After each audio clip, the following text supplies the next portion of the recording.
I'm still reeling, gobsmacked over the DOJ and this Sunday night 2-page memo, whatever this thing was. The Department of Justice has not simply failed the American people, you and me, it actively betrayed us. This release of a 2-page memo declaring that the Jeffrey Epstein case had no client list, no blackmail operation, and he died by suicide, nothing to see here, move along, is nothing short of a coordinated cover-up.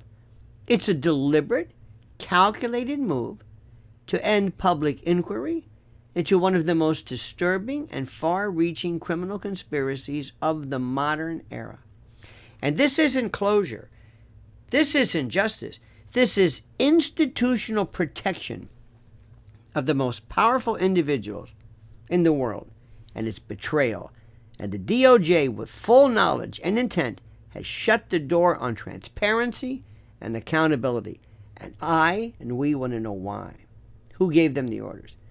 For years, Americans were told that justice would be served, that the Epstein case would finally pull back the curtain on the elite networks of power and perversion that have operated unchecked for decades, that those who facilitated and benefited from Epstein's trafficking operations, whether in finance or politics, intelligence, media, extortion, whatever, would finally be exposed. Instead, the DOJ has delivered a conclusion so insultingly thin, it reads more like a damage control statement than any serious attempt at investigation. And you know it and I know it. And there are no accompanying documents, no supporting records, no digital evidence, no grand jury minutes, no nothing. Just a statement that the case is over, shut up and move along.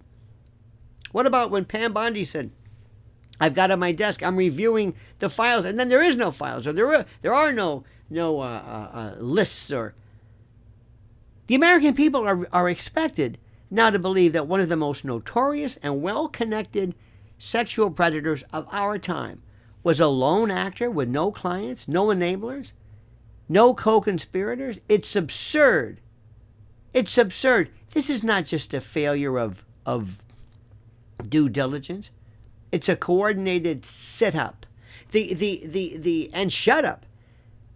The DOJ has had forever access to flight logs, financial records, surveillance tapes, seized computers, testimonies from victims and insiders, name it. Yet it refuses to release that evidence. Why?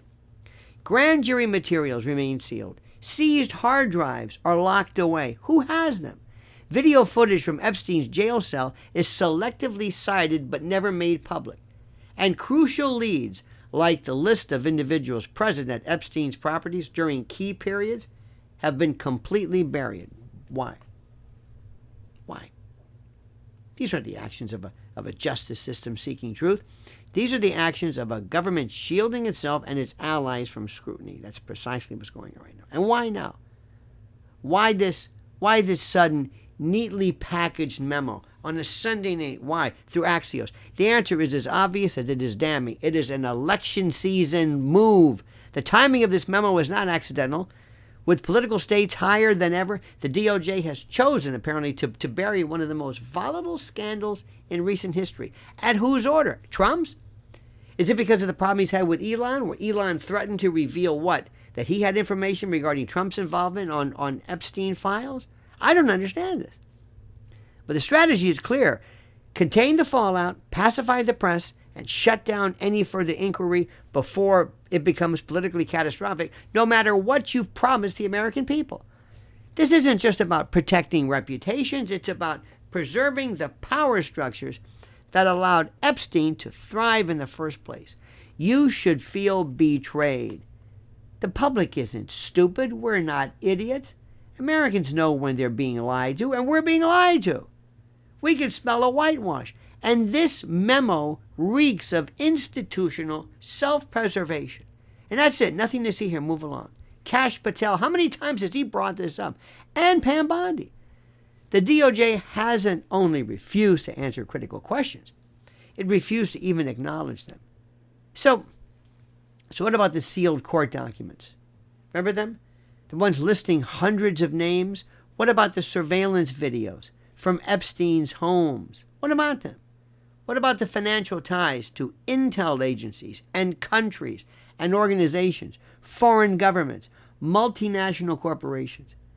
What about the role of Epstein's known collaborators who continue to walk free? The DOJ doesn't want to talk about any of that anymore.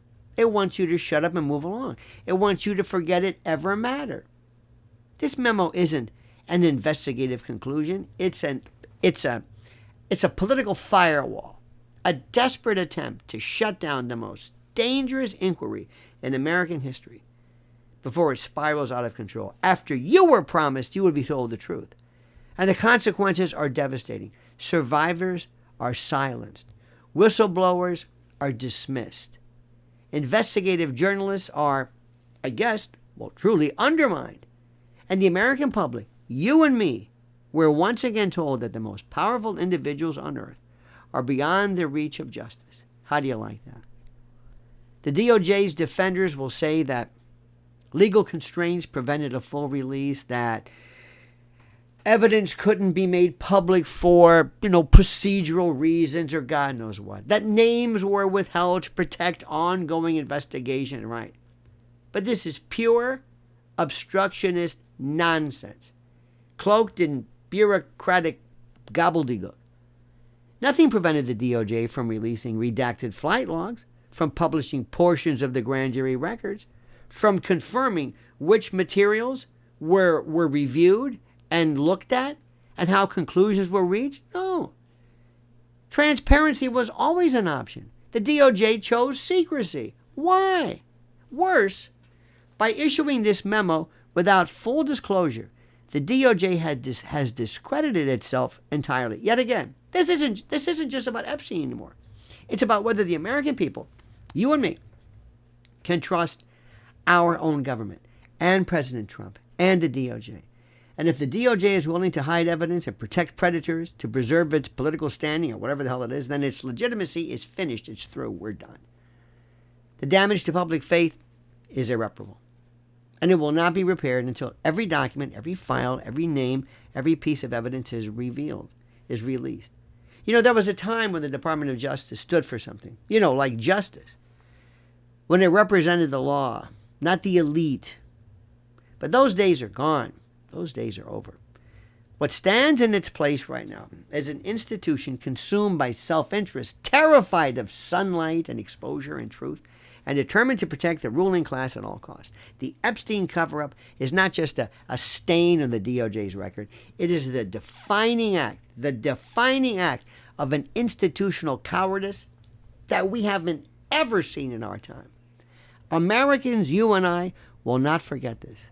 The anger is real. The demand for answers is growing. And this memo, far from closing the book, has only deepened the outrage, deepened our commitment. There will be lawsuits. There will be FOIA requests. There will be investigations, real one. Not the sanitized version the DOJ tried to pass off. And every step the DOJ takes to obstruct those efforts will only confirm what millions already believe, that justice in America is reserved for the connected, and punishment is for the rest of us, for the little people. The Department of Justice had a choice: uphold the law or protect the corrupt. And it chose the latter. And now it must answer for it. Not with press releases, not with vague memos, with documents, with names, with truth. The people demand it, and they will not stop until they get it. If you think I'm exaggerating, if you think I'm just making a big deal out of this, you don't understand the severity of this. I never thought it would come to this, never. I can't believe what I am seeing. My friends, I need you to like this video, which is the currency of our metrics today, to put us into the HOV lane, to verify your commitment to Lionel Nation. Like the video, subscribe to the channel. 85% of the people who watch our videos don't subscribe. And answer the questions which I provided for you as we comment as you see fit.